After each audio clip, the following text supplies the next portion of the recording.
Esta parte de los títulos es un poco odiosa, pero espero que en estas clases podamos aterrizar. No se ha trabajado con mucho empeño académico, que es el concepto, la definición, los ámbitos, las dimensiones de la defensa legal del Estado. Sin embargo, para ello necesitamos primero desarrollar y contextualizar una de las más importantes instituciones que se han generado a partir de la Constitución de 2009, que es la Procuraduría General del Estado. Y para entender la Procuraduría General del Estado, evidentemente tenemos que retornar un poquito atrás y ver las bases sobre las cuales se construye el modelo de defensa legal del Estado. Tenemos que un poco entender el significado axiológico, el significado político, el significado económico, el significado jurídico de la Constitución boliviana. Y para entender la Constitución boliviana, inevitablemente tenemos que entender el proceso constituyente boliviano. Hay entre ustedes una muy importante diversidad de profesionales, de expertos en diferentes áreas. También tenemos amigos y compañeros de otros países hermanos que seguramente van a enriquecer esta clase.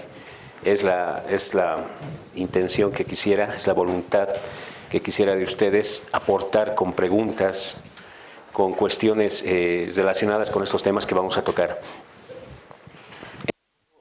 Perfectamente el contenido de la maestría que están llevando. Entiendo perfectamente el enfoque que quisieran entender y obtener ustedes de esta clase.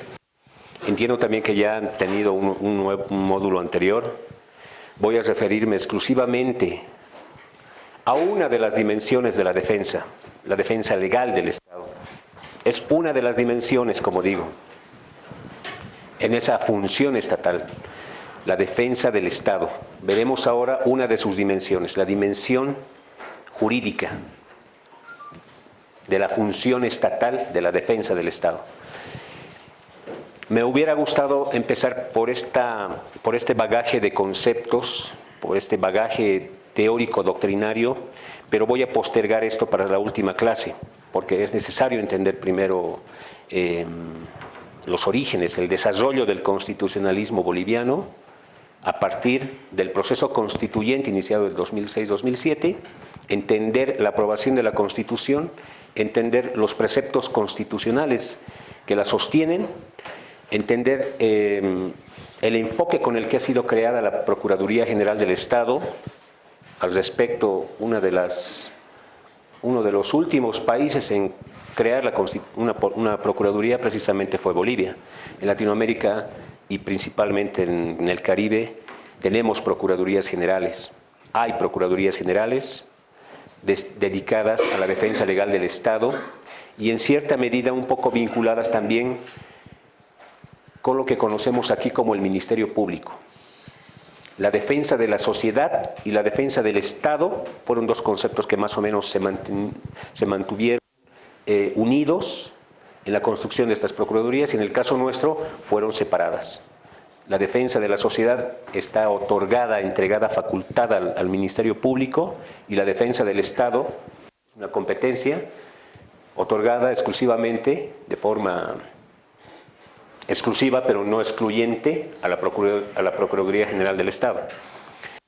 Entonces, terminaremos la clase con, como digo, un trabajo un poco más teórico, más académico, respecto a la construcción de esto que es un concepto nuevo en la nomenclatura boliviana, en la economía jurídica boliviana, la defensa legal del Estado, que no es una práctica reciente, es una práctica que se realizó desde que el Estado empezó a construir sus instituciones públicas. Como veremos en las próximas clases, la defensa legal del Estado no era una facultad concentrada en una institución a la manera de una procuraduría. Ya estaba concentrada en las unidades jurídicas de cada institución pública, de manera dispersa, de manera fragmentada, de manera desconcentrada. Hoy tenemos una institución que concentra para sí la facultad, la competencia, el ejercicio de la defensa legal del Estado. ¿Sí?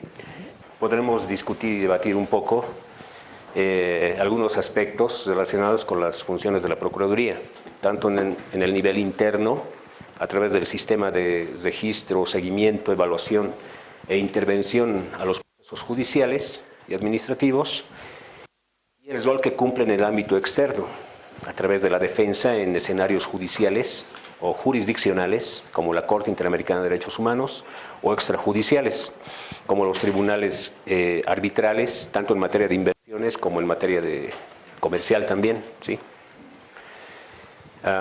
Sin embargo, para esta clase, principalmente nos vamos a referir al proceso constituyente y a la Constitución boliviana, ¿sí? Esta es una cronología nada más. Es una cronología, pero nos sirve para unas conclusiones que tienen que ver con el sentido de la Constitución boliviana.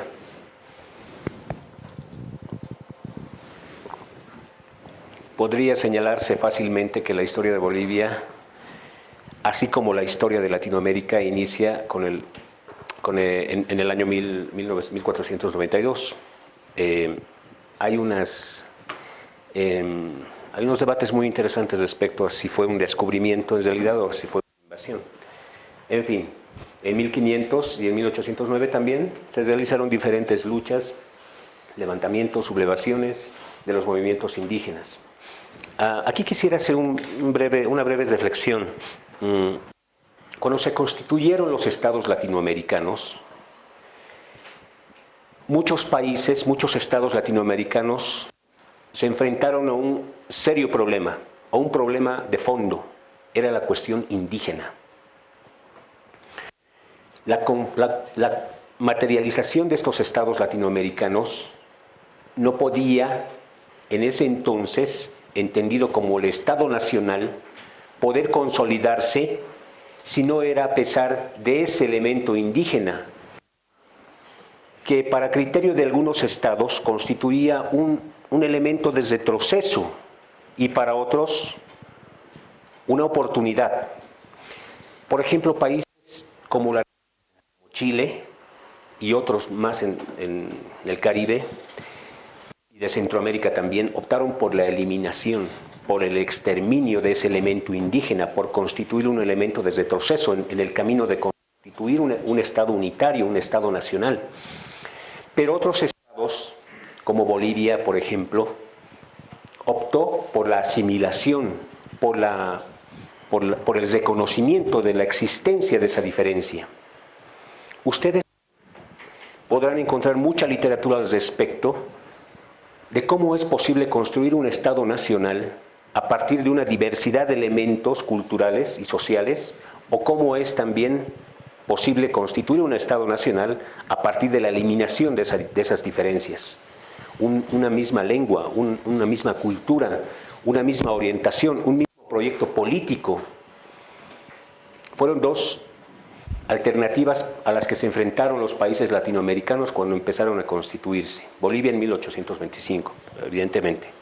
Es solamente una reflexión porque Bolivia siempre fue multicultural, siempre, incluso antes de la colonia, siempre, y en la colonia, siempre fue multicultural, siempre fue diversamente, siempre tuvo una diversidad cultural muy importante. En 1825, evidentemente, la independencia de Bolivia, en 1826 nuestra primera constitución. Veremos luego cómo el origen y el desarrollo del constitucionalismo boliviano nos llevó desde una constitución redactada por una persona a la construcción de una constitución construida sobre bases colectivas, de forma colectiva. En 1932-1935, la Guerra del Chaco, un hito muy importante en la vitalidad del país, significó para muchos el encuentro de los bolivianos, el reconocimiento de que éramos diversos en esa guerra que nos llevó con Paraguay. Fue un hito muy importante porque desde ese momento se generó, tanto en la doctrina como en la teoría política, el nacionalismo. En 1952, la Revolución Nacional, que se desarrolla a través del voto universal, la reforma agraria, la abolición del pongueaje, la nacionalización de la minería, entre otros elementos. Otro momento importante en la vitalidad del país, que a más de resolver los conflictos, las diferencias, los problemas internos por los que atravesaba el país, mostró que éramos altamente diversos, altamente contradictorios y que habían temas irresueltos que no había solucionado la Constitución. 1964-82, ese periodo de gobiernos militares, golpes de Estado.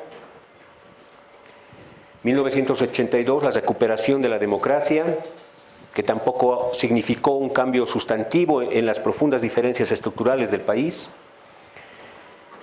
Y muchos autores señalan esta fecha, 1990, como el inicio, como el germen del proceso constituyente boliviano. Esa marcha en tierras bajas, para muchos profesionales, para muchos expertos que han escrito sobre los orígenes del constitucionalismo boliviano actual, para muchos el hito fundacional es este, 1990. Todos los que han escrito hasta la fecha sobre la Constitución hacen referencia más o menos a ese hito, a 1990, como el primer momento en el que se empezó a generar las condiciones del constitucionalismo, la condición constitucional se dice, en teoría. En el 94, la Marcha por la Vida y la Soberanía, protagonizada por cocaleros del Trópico de Cochabamba. En el 95, el Congreso de Organizaciones Campesinas Indígenas de Santa Cruz, que es donde se crea el instrumento político para la soberanía de los pueblos. En el 96, la Marcha Indígena Campesina por la Vida y Tierra y Territorio. En el 2000, Cochabamba, la Guerra del Agua. Han visto ustedes un episodio sobre las protestas, el levantamiento que se generaron a través de una empresa transnacional que justamente lo que hacía era privatizar el servicio de agua. En el 2002, la Marcha Indígena por la Asamblea Constituyente, que es lo más cercano. En el 2003, la Guerra del Gas, que es un momento también muy importante, un momento donde se condensaron supuestamente todo ese periodo de reclamos desde 1990. Movilizaciones sociales, una nueva agenda que priorizaba la Asamblea Constituyente y la nacionalización de los hidrocarburos, que fue denominada la Agenda de Octubre Negro.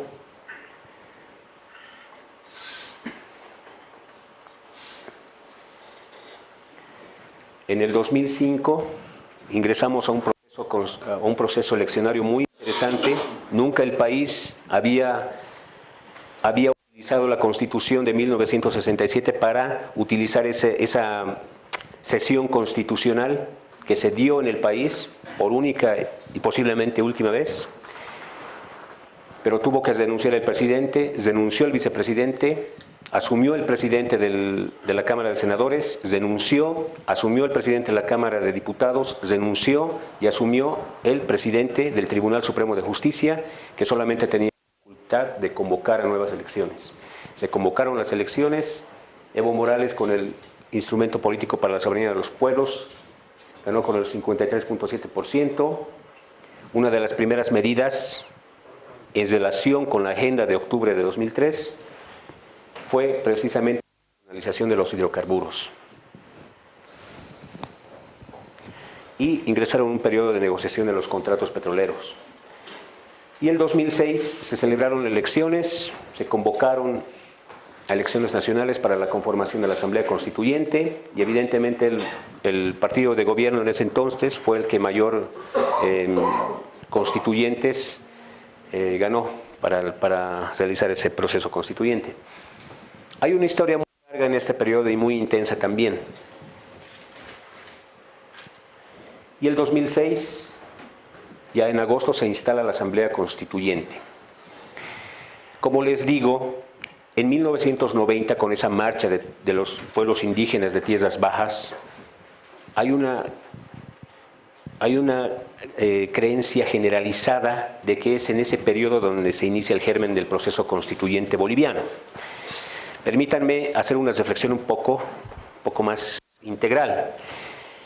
Los problemas de Bolivia, los problemas estructurales de Bolivia, no nacen en 1990, vienen de mucho tiempo atrás, posiblemente desde los resultados, desde el país que nos dejó la guerra del Chaco. La revolución del 52 tampoco significó un cambio estructural en los problemas que tuvo el país. Entonces, hay también destacados expertos e investigadores bolivianos que consideran, y en esto estoy de acuerdo, en que la Asamblea Constituyente del 2006 y del 2007, que dio origen a la Constitución del 2009, fue una condensación no solamente de los movimientos sociales indígenas, campesinos, iniciados en 1990, sino también de los problemas irresueltos de la revolución del 52 y de los problemas y del tipo de sociedad que dejó la guerra del Chaco y del sistema de partidos que engendró después de la guerra del Chaco. Entonces, verlo desde un punto de vista integral nos permitiría aducir que la Constitución del 2009 lo que hace en realidad es refundar el país, es generar un proyecto político nuevo, integral, pero verlo en el corto plazo tampoco es quitarle mérito, pero tiene sus limitaciones. Sería una lectura muy restringida del verdadero proceso constituyente, de lo que significó el proceso constituyente.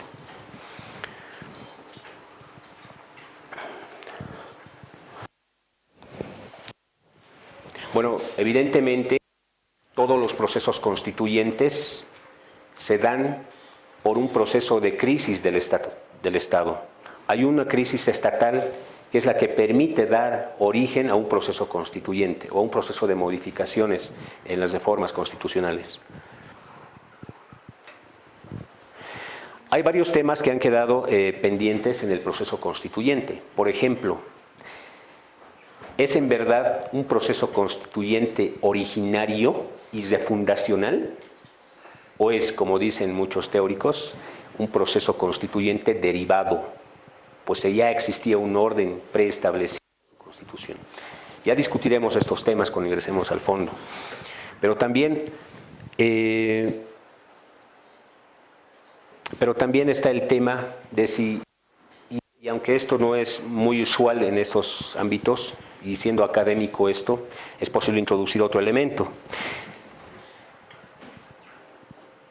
Hay una concepción generalizada también de entender la Constitución boliviana como una seguidilla de constituciones aprobadas y vigentes en diferentes periodos de la vida del país. Nos dicen que existieron 16 constituciones.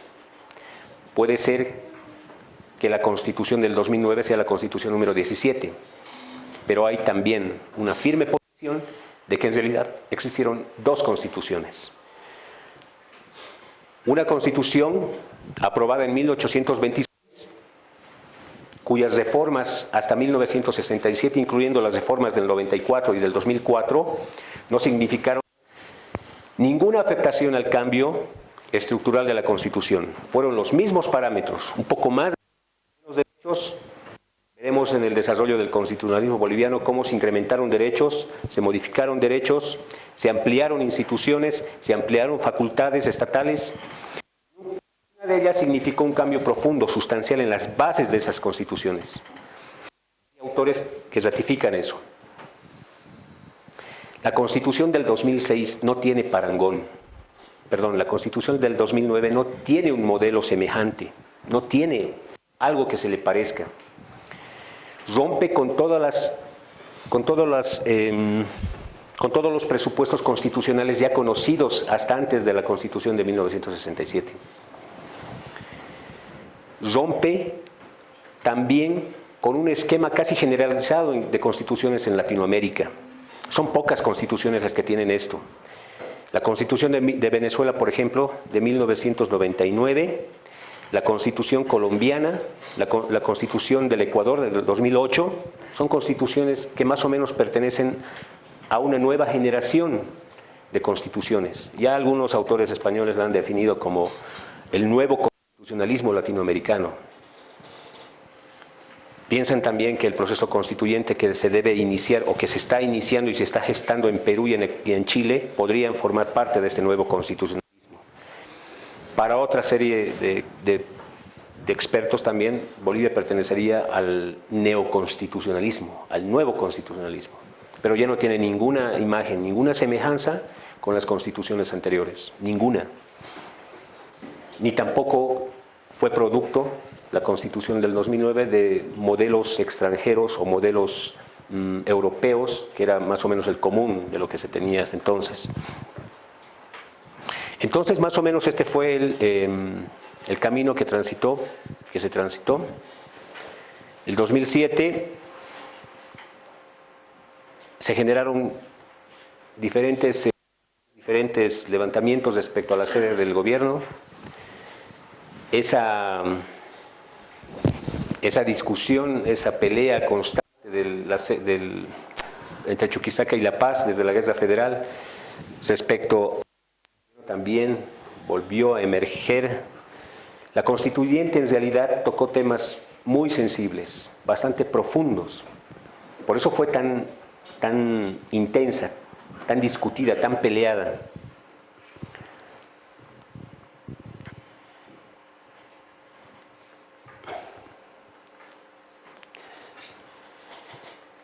Bueno, y estos son un poco más ya los antecedentes de lo que significó la aprobación de la Constitución, los diferentes problemas en que ingresaron.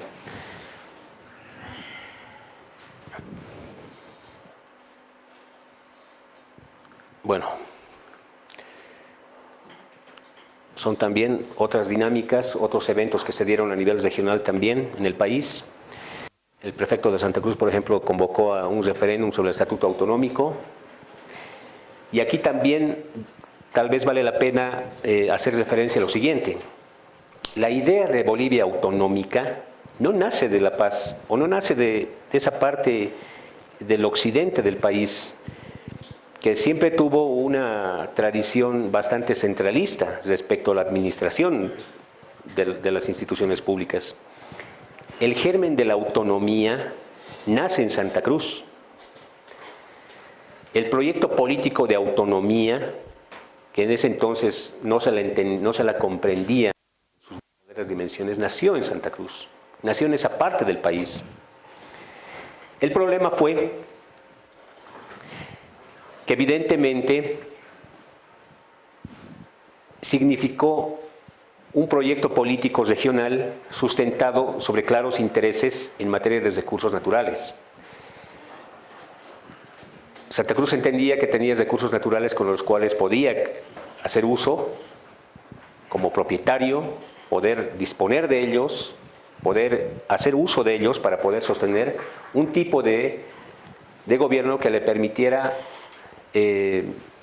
tener la facultad para poder disponer de estos recursos y evidentemente sostener toda su administración. El problema fue que la Constitución desde su origen, desde su historia inclusive, prohibía que los recursos naturales puedan ser competencias regionales. Son competencias ahora privativas del Estado central. En un gobierno autonómico eso es difícil, eso es imposible. Posiblemente en un modelo de Estado federal esto sea posible, pero para eso no teníamos una tradición, no teníamos una cultura autonómica antes y no la tenemos hoy. Nuestro Estado autonómico, del cual hablaremos más adelante, tiene problemas, tiene deficiencias. Son 9 años de la Constitución autonómica, pero muchos años antes ya se había entendido que lo que el país necesitaba en realidad posiblemente no era un sistema autonómico, sino un sistema altamente descentralizado pero funcional. De esto hablaremos un poco más adelante.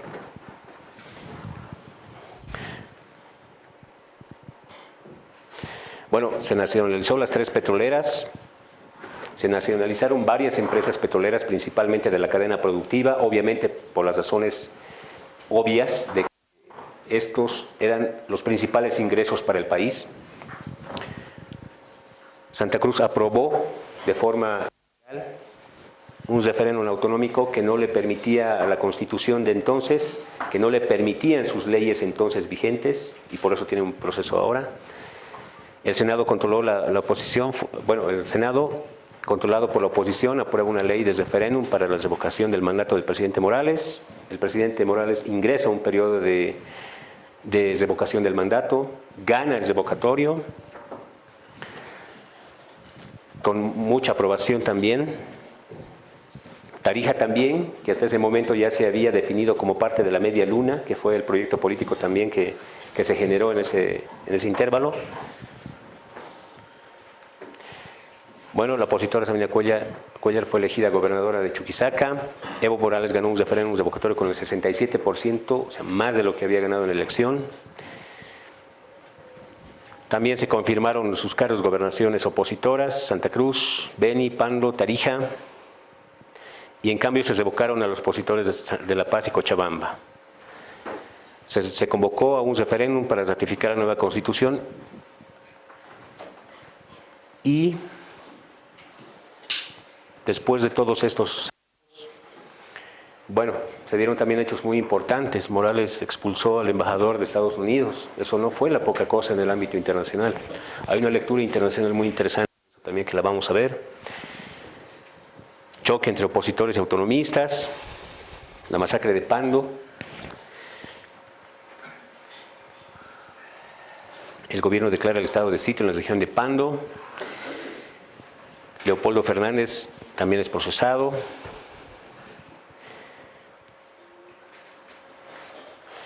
Bueno, esto podemos pasar. No se preocupen, les voy a dejar todo el material para que lo vean ustedes con más detalle.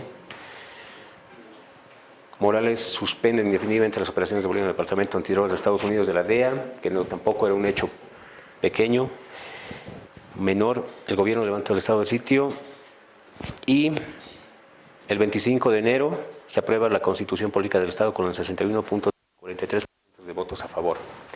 El referéndum de aprobación de la Constitución boliviana. Y el 7 de febrero entra en vigencia, ya con su publicación en la Gaceta Oficial, la Constitución boliviana. Todos estos antecedentes, todos estos hechos que se suscitaron en ese intervalo desde el 1990, desde la agenda constituida en octubre de 2003, pasando por las elecciones del presidente, las primeras políticas nacionales de recuperación de la propiedad y nacionalización de los recursos naturales, pasando por la instalación de la Asamblea Constituyente, todo lo que dio dentro de la Asamblea Constituyente, los proyectos, programas, informes de mayorías, de minorías, los detalles en los que se pasaron casi 6 meses discutiendo si la Asamblea Constituyente era plenipotenciaria y originaria, las visitas que hizo la Asamblea Constituyente a todos los departamentos, el poco tiempo que tuvo para redactar, los proyectos, las alternativas que presentaron diferentes sectores de la sociedad.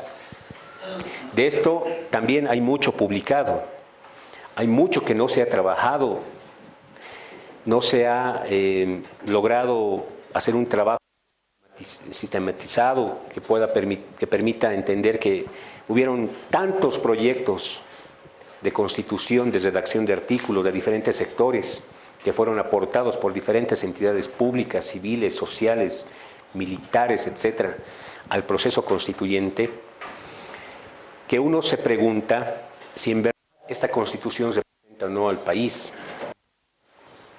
Evidentemente hay problemas serios que no podían haberse resuelto en el tiempo que duró la Asamblea Constituyente. La Asamblea Constituyente estuvo formalmente un año de trabajo. 6 meses se la pasó discutiendo su reglamento de funcionamiento y los otros 6 visitando los diferentes territorios del país para recoger las propuestas que ofrecían los diferentes sectores de la sociedad. Hay temas irresueltos en la Constitución, las hay. Hay temas que atingen a temas de fondo y a temas de forma de la construcción de un modelo de sociedad boliviana.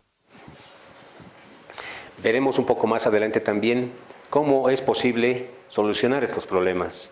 Por ejemplo, cuando la Constitución incorpora en un solo concepto lo indígena, originario, campesino, no es porque entienda que son la misma persona, se trata del mismo sujeto o se trataría de un concepto nuevo. No.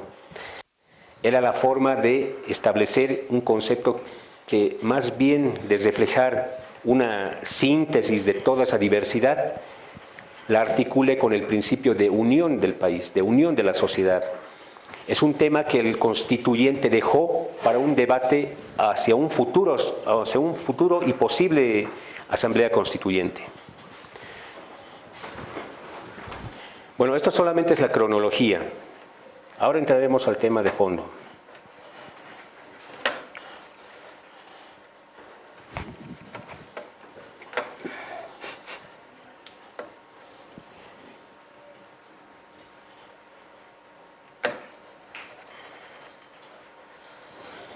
Aquí está.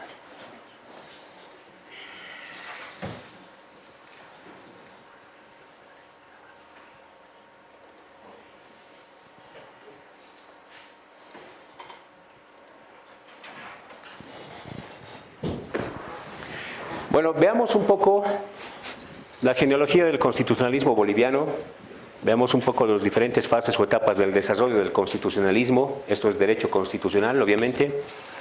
Para ingresar a los antecedentes del constitucionalismo boliviano, los antecedentes de la Asamblea, la Constitución Política del Estado, que está más o menos entre los viejos y los nuevos postulados constitucionales.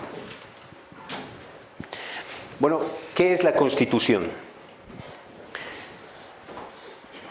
Hay tres vertientes que explican lo que es la Constitución, pero básicamente la Constitución, desde sus orígenes en Inglaterra, desde sus orígenes en el constitucionalismo escrito de Estados Unidos, en las instituciones constitucionales que se creó en Francia, hasta la Constitución boliviana, hasta las influencias que tuvo, la Constitución y el constitucionalismo siempre fueron un límite al poder absoluto. Siempre fueron y tuvieron ese sentido, establecer una forma de límite al poder absoluto.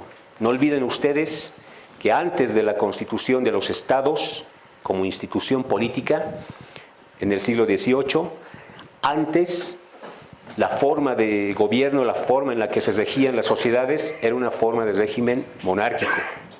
Había una persona que concentraba para sí el poder político, económico, jurídico y tomaba las decisiones respecto a todo esto. La Constitución llega precisamente para frenar ese límite absoluto. La Constitución y el constitucionalismo siempre tienen ese origen, ese fundamento, esa idea introducida, el límite. ¿Cómo la limita? ¿Cómo limitar el poder a través de una Constitución? Dividiéndola y otorgándole funciones específicas de controles de peso y contrapeso. El constitucionalismo lo que hace para limitar el poder es también una forma de organizarla. Cuando la organiza, la limita. Cuando la distribuye, la divide y la organiza, la limita. Esa es la forma en la que el constitucionalismo limita el poder. Por tanto, ese sentido, no tanto etimológico, sino sustancial del constitucionalismo y de la Constitución, es común en todas las constituciones del mundo hoy en día. El presidente con mayor poder en uno de los países más poderosos como es Estados Unidos, por ejemplo, tiene sus facultades limitadas por su Constitución. Constitución que tiene 7 artículos y que supuestamente nunca ha sido modificada, nunca ha sufrido alteraciones, pero tiene un montón de enmiendas constitucionales. Pero el límite al poder es la esencia de una Constitución, la esencia filosófica de una Constitución, ¿sí? Hoy en día es posible entender la Constitución desde otro punto de vista también. Y hay ejemplos para demostrar esto. La Constitución hoy en día ya no significa únicamente un límite al poder. También significa una fórmula democrática. La Constitución boliviana del 2009 es una fórmula democrática también. Es una forma ampliamente democrática. Es transversal en todas sus instituciones. Y una pequeña reflexión, por ejemplo. Bolivia la Constitución boliviana le otorga al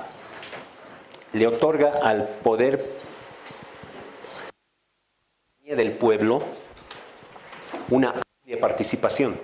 No olviden ustedes que nuestro sistema democrático no solo es representativo, no solo es participativo, sino también es comunitario.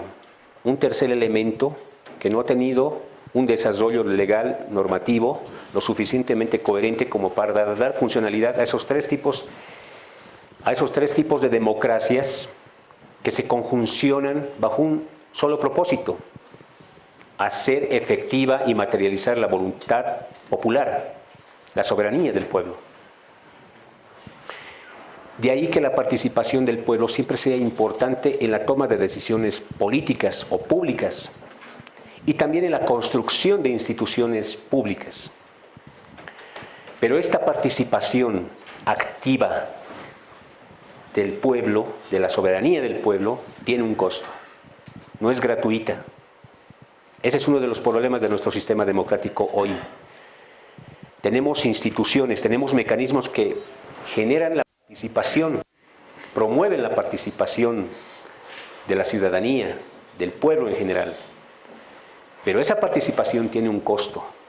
La democracia tiene un costo.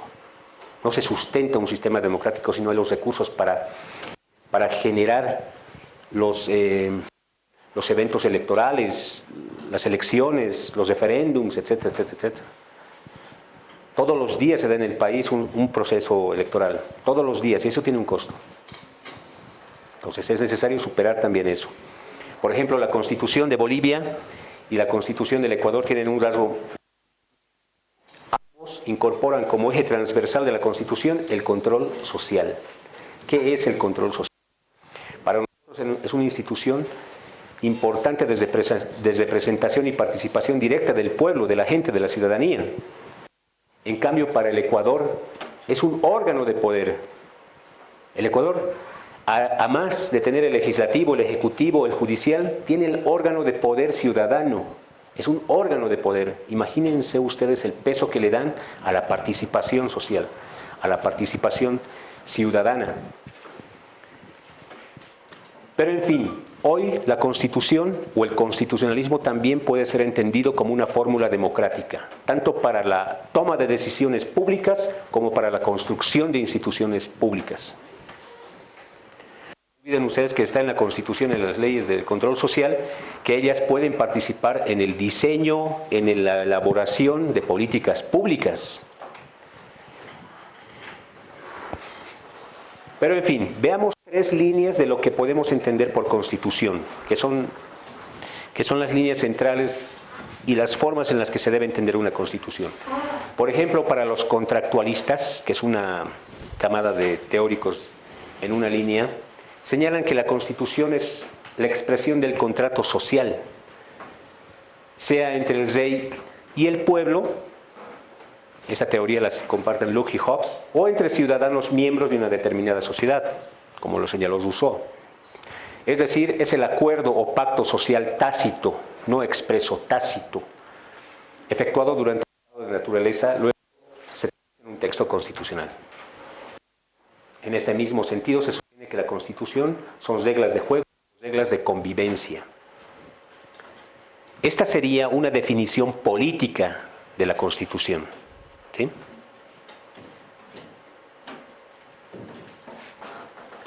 Por ejemplo, para los revolucionarios franceses, el concepto de Constitución no era formal, sino de contenido. Decía el artículo 16 de la Declaración de los Derechos del Hombre y del Ciudadano que una sociedad en la que no esté asegurada la garantía de los derechos ni reconocida la división de poderes no tiene Constitución. Por tanto, cualquier documento constitucional que se haya aprobado en cualquier país de Latinoamérica que tenga incorporada dentro de su estructura una división de poderes, legislativo, ejecutivo, judicial, y que tenga garantizada un esquema, una lista, una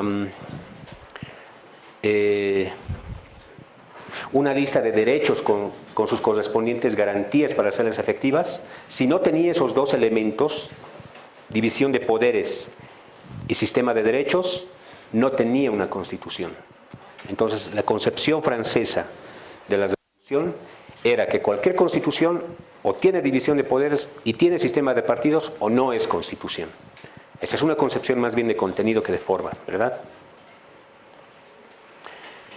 Y Ferdinand Lassalle, que era un importante exponente de la teoría constitucional francesa, definía la Constitución como la suma de factores reales de poder en una nación.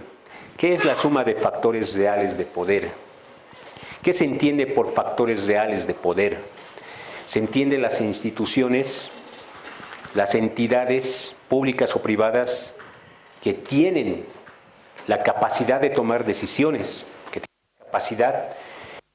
tienen la capacidad de poder influir en las demás instituciones para tomar de las decisiones públicas o políticas.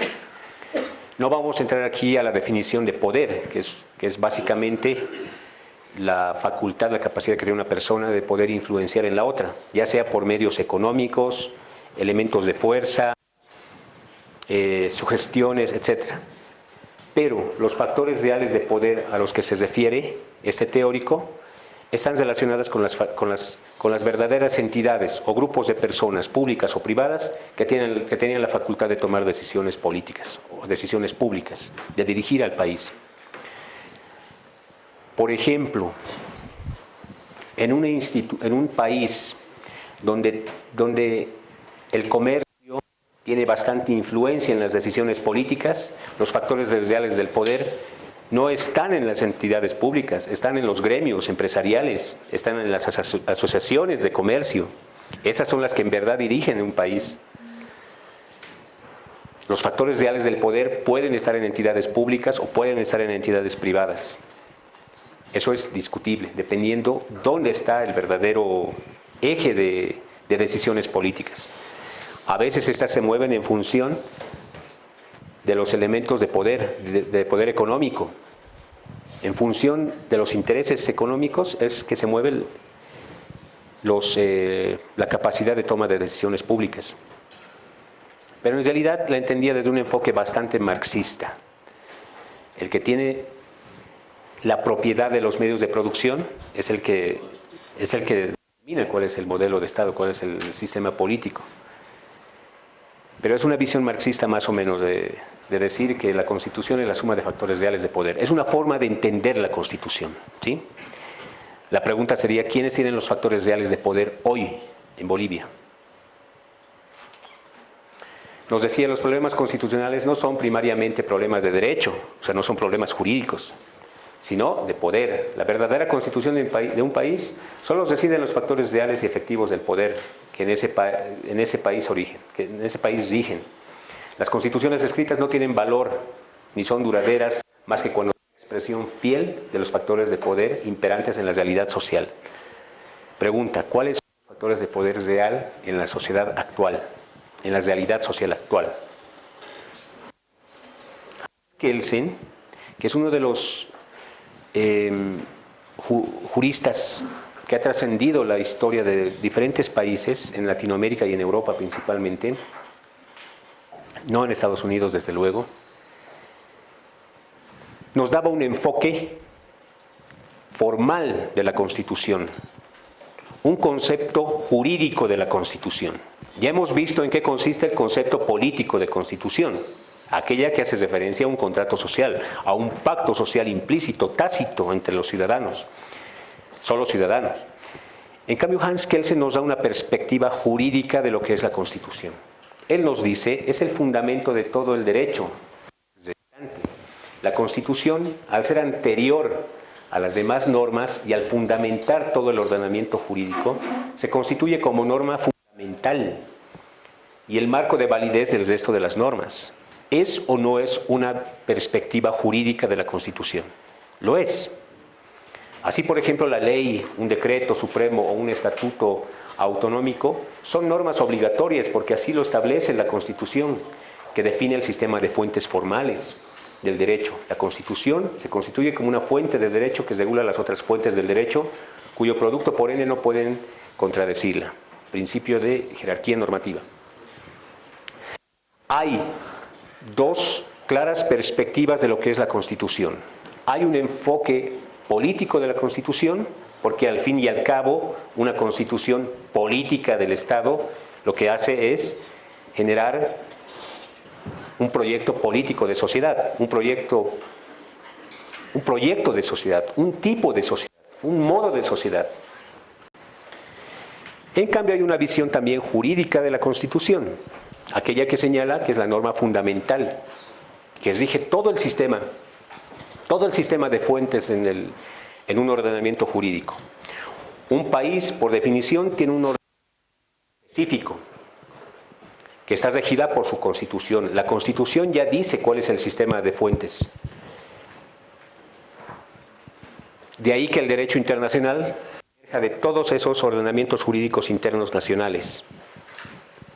Y ya más adelante veremos, cuando veamos lo que hace la Procuraduría en el ámbito interno, cómo se distribuyen, cómo se maneja en el ámbito internacional todo el sistema de fuentes internacionales, tratados, convenios, organismos internacionales, organismos supranacionales como la Comunidad Andina. Veremos cómo ese sistema de fuentes funciona. Pero por ahora la idea es que tengan claro que hay un elemento político en la Constitución, evidentemente, y un elemento jurídico, evidentemente. También está Carl Schmitt, fundador de la Escuela Decisionista, que también se adscribe a la línea de una definición política de la Constitución, que dice que la Constitución es el resultado de una decisión política, son decisiones políticas también. De forma que el fundamento y la fuerza normativa del texto constitucional no se encuentra en el ámbito jurídico, en otras normas, sino en el político, es decir, en el acuerdo de diversos sectores estratégicos de la sociedad para constituirse en un Estado. Hay una nueva concepción también en la teoría constitucional. Por ejemplo, Riccardo Guastini, que es uno de los neoconstitucionalistas, señalaba que la Constitución debe ser entendida también como una totalidad cohesionada de principios y valores. La Constitución puede ser concebida como una norma fundamental desde la visión de Kelsen, una visión jurídica, o resultado de una decisión política, una visión eminentemente política como Carl Schmitt, pero también puede tener una visión axiológica. La Constitución no solamente es política jurídica, también puede ser axiológica, es decir, solventarse en valores, en principios. Y la Constitución del 2009 es la primera Constitución de las 16 constituciones que hubieron antes, la primera que incorpora en el artículo 8 unas principios constitucionales que rigen todos los articulados de la Constitución boliviana.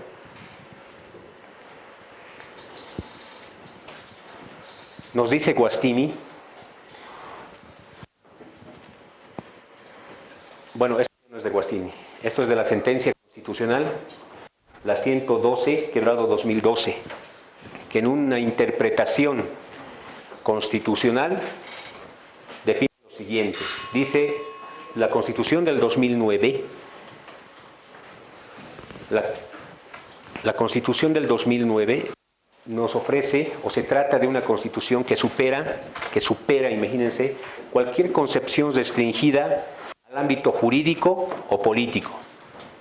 Se trata también de una Constitución principialista, es decir, a la manera de Riccardo Guastini, una Constitución cohesionada de principios y valores, porque está cargada de normas constitucionales, principios, que son los valores, principios, derechos y garantías plurales que coexisten, que conviven como expresión de su base material pluralista y se comunican entre sí como una expresión de su base intercultural y son los que informan el orden constitucional y legal sin renunciar a su contenido de unidad. Entonces, la Constitución, desde la sentencia 112, quebrado 2012, también puede ser entendida como una Constitución principialista, es decir, una Constitución totalizada y cohesionada de principios y valores. Eso es el elemento axiológico de la Constitución.